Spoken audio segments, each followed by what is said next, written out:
ये जलालुद्दीन में लिखा है, मैं अपनी तरफ से नहीं कह रहा, इमाम बरहक का फरमान पढ़ रहा हूँ, मौला अली का फरमान पढ़ रहा हूँ। आप फरमाते हैं कि 10-10 सहाबा जाते, फिर ये जलालुद्दीन वाला कहता है क्या होता कि मौला अली अलैहिस्सलाम आयत पढ़ते, इन्नल्लाह व मलाइकतहु युसल्लूना अलन नबी या अय्युहल्लज़ीना आमनू सल्लू अलैहि व सल्लिमू तस्लीमा। जब ये आयत पढ़ते सहाबा भी ये आयत पढ़ते और साथ साथ दरूद पढ़ते और दरूद पढ़कर निकल आते, यहाँ तक के मदीना और अतराफ मदीना में कोई भी ना बचा जिसने रसूल का इस तरह से दीदार ना किया हो। तुम कहते हो कि वो 3 दिन के बाद वापस आए। बिरादरान इस्लाम 3 दिन तक रसूलुल्लाह सल्लल्लाहु अलैहि वसल्लम का इसी तरह दुरूद सलाम और किताब का हवाला ले लीजिए। मैं आपकी तसल्ली के लिए, ये किताब का नाम है हयातुल क़ुलूब, जिससे दिलों को जिंदगी मिलती है। ये भी अल्लामा बाकर मजलसी ने लिखी है, इसका उर्दू तर्जुमा भी आ गया है, लाहौर से प्रिंट हुआ है। इसका सफ़ा नंबर 1022 आपके सामने पढ़ना जा रहा हूँ और 1023 में भी ये रिवायत है। और इसको बयान करने वाले कौन हैं? जनाब इमाम मोहम्मद बाकिर हैं। इमाम मोहम्मद बाकिर रिवायत करते हैं, सलाहुद्दीन अयूबी रिवायत नहीं कर रहा, पधराड़ का कोई खतीब रिवायत बयान नहीं कर रहा, पाकिस्तान का कोई सुन्नी मौलवी रिवायत बयान नहीं कर रहा। जनाब इमाम मोहम्मद बाकिर रिवायत करते हैं, हयातुल क़ुलूब किताब ना हो, तेरे मसलक की किताब ना हो और मुल्ला बाकर मजसी राइटर ना हो, सलाहुद्दीन अयूबी को अगले साल बुलाकर या पहले फोन करके पधराड़ के चौक में खड़े कर देना और कहना कि इस किताब में ये रिवायत नहीं मिली है, मैं ज़बान कटवाने को तैयार हूँ। इमाम बाकर कहते हैं, जब हज़रत सल्लल्लाहु अलैहि वसल्लम ने ज़ियारत फरमाई, आप पर तमाम फरिश्तों ने और तमाम मुहाजिरीन और अंसार ने कतार दर कतार नमाज पढ़ी।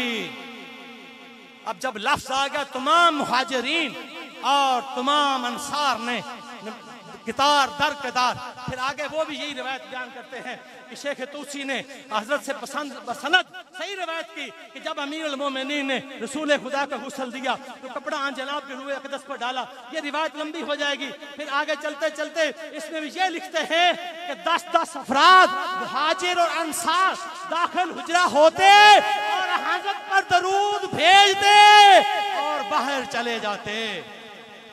अब मुझे बताइए, मैं अपने इमाम की मानूं या आपकी मानूं?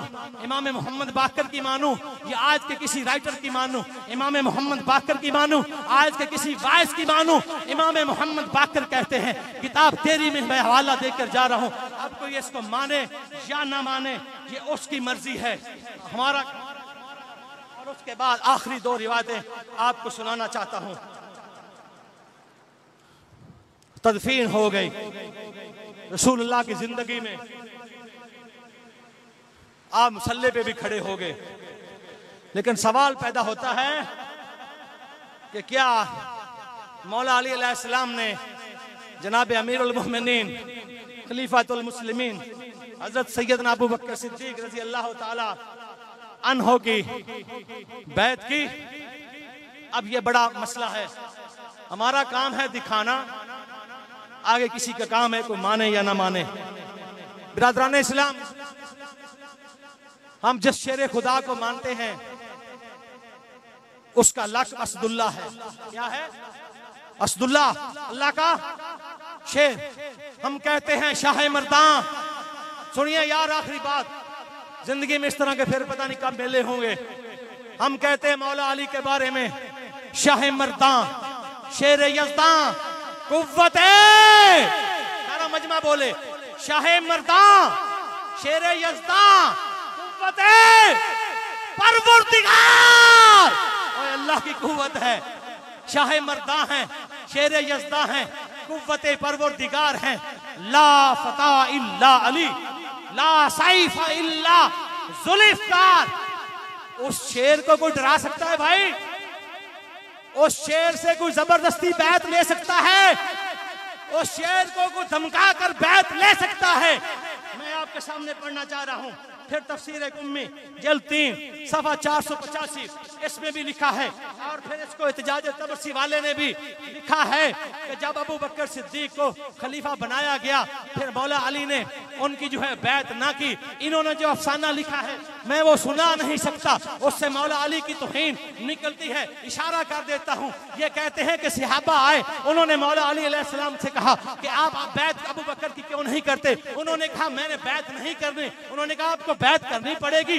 माज़अल्लाह ये उसको अफसाने का रंग देते हैं। उम्मी वाले ने भी लिखा, इत्जाज तबरसी वाले ने भी लिखा, इन्होंने कहा कि माज़अल्लाह मौला अली के गले में रस्सी को डाला और आपको मस्जिद में जाकर ले गए और वहां जाकर मौला अली से जबरदस्ती बैत करवाई। माज़अल्लाह, क्या हम इस बात को मानने को तैयार हैं? क्या उम्मत मुसलमान का कोई फर्द इस बात को मानने को तैयार है कि कोई माई का लाल है ऐसा जो मौला अली के गले में रस्सी डाले, मौला अली से जबरदस्ती बैत ले? वो तो उसका शहजादा हुसैन है जिसने हजारों के सामने डट गए और कहा कि हम सर कटवा सकते हैं, जान दे सकते हैं, रसूलुल्लाह के दीन के दुश्मन की बैत नहीं कर सकते। वो करबो बला के मैदान में मदीना से दूर जाकर इमाम अली पाक अपना तन मन धन कुर्बान कर दिया, लेकिन फासिक की बैत न की, फाजिर की बैत न की, मलून की बैत न की और बातिल की बैत न की। उसका बाप जबरदस्ती किसी की बैत नहीं कर सकता। फिर इन्हीं किताबों में लिखा है कि मौला अली का जबरदस्ती हाथ पकड़ा, हाथ पकड़कर अबू बकर के हाथ पर दिया और शोर मचा दिया कि अबू बकर की बैत होगी है। फिर आगे लिखते हैं फिर क्या हुआ कि फिर उसके बाद क्या हुआ कि हज़रत अबू बकर सिद्दीक मुसल्ला इमामत पे खड़े हो गए। जब खड़े हो गए तो फिर लिखते हैं कि मौला अली सल्लल्लाहु अलैहि वसल्लम ने नियत तो अपनी की थी ना, लेकिन फसल्ला खल्फा अबी बकर, और अबू बकर के पीछे मौला अली ने नमाज पढ़ी। इन दो किताबों में मैं दिखा सकता हूँ, बाकी किसी की जिम्मेदारी नहीं है। उम्मी वाले ने भी लिखा, इत्जाज तबरसी वाले ने भी लिखा कि मौला अली इस्लाम ने बैत तो की थी ना, लेकिन जबरदस्ती माज़अल्लाह उनसे ली गई। अगर ये हवाले इसमें मौजूद ना हो फिर वही सजा मैं रिपीट नहीं करना चाहता। इसमें यह ना लिखा हो कि अबू बकर के पीछे मौला अली ने नमाज पढ़ी। अब मैं आपसे एक सवाल करना चाहता हूँ, हमारे नजदीक खतमुल मासूमीन जो है अंबिया नबी पाक सल्लल्लाहु अलैहि वसल्लम के बाद हम इनको महफूज अनिल खता मानते हैं, ये उनको मासूम अनिल खता मानते हैं। और दूसरी बात यह है, मैं आपके सामने दो हदीसें और सुनाना चाहता हूँ, आपने वो सुनी होगी। अल्लाह के रसूल ने फरमाया अल हक़्क़ु मअल अलीय्यन व अलीय्युन मअल हक़्क़, अल कुरान मअल अली व अलीय्युन मअल कुरान। कुरान अली के साथ है, अली कुरान के साथ है, हक़ अली के साथ है, अली हक़ के साथ है। सवाल ये करना चाहता हूँ, मेरे मौला वो अली इमाम है कि जिनका सोना भी हक़ है, जिनका जागना भी हक़ है, जिनका बैठना भी हक़ है, जिनका उठना भी हक़ है और जिनका लम्हा हक़ है। कुरान और सुन्नत के मुताबिक उन्होंने जिंदगी गुजारी।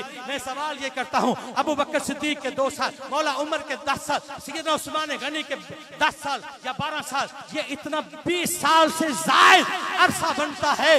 ये मौला अली की खामोशी या हक थी या हक ना थी?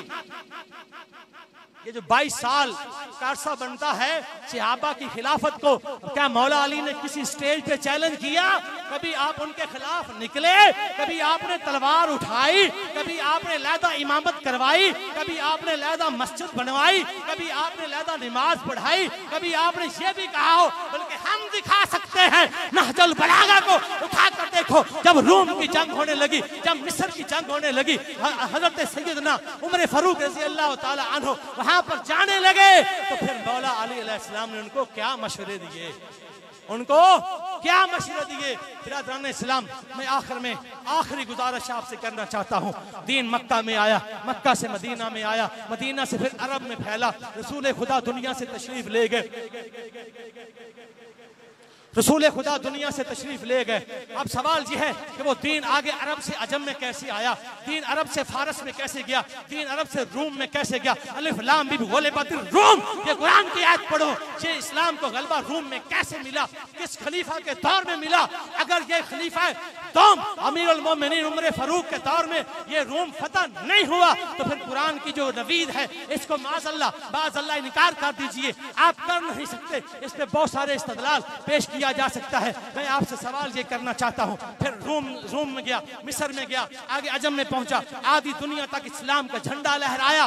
मैं आज फिर आप दोस्तों से हाथ बांध कर एक सवाल करना चाहता हूँ। खुदारा फरंगी की फिक्र को मिटा दीजिए जो उसने 1857 के बाद इस बर्द सगीर में फैला दी कि दीन दो चीजों का नाम है, माज़अल्लाह, इबादत का नाम दीन है, अमूर ममलकत में हिस्सा लेने का नाम दीन नहीं है, नमाज का नाम दीन है, इस्लाम को नाफिज करने का नाम दीन नहीं है। उसने कहा मौलवी और चीज है और हुक्मरान और चीज है। मैं आपसे सवाल करता हूं कि इस कायनात में सबसे बड़ी शख्सियत का नाम, सबसे बड़ी जात का नाम, सबसे बड़ी हस्ती का नाम क्या है? आपकी जबान से भी आएगा कि मुहम्मदुर रसूलुल्लाह सल्लल्लाहु अलैहि वसल्लम अल्लाह के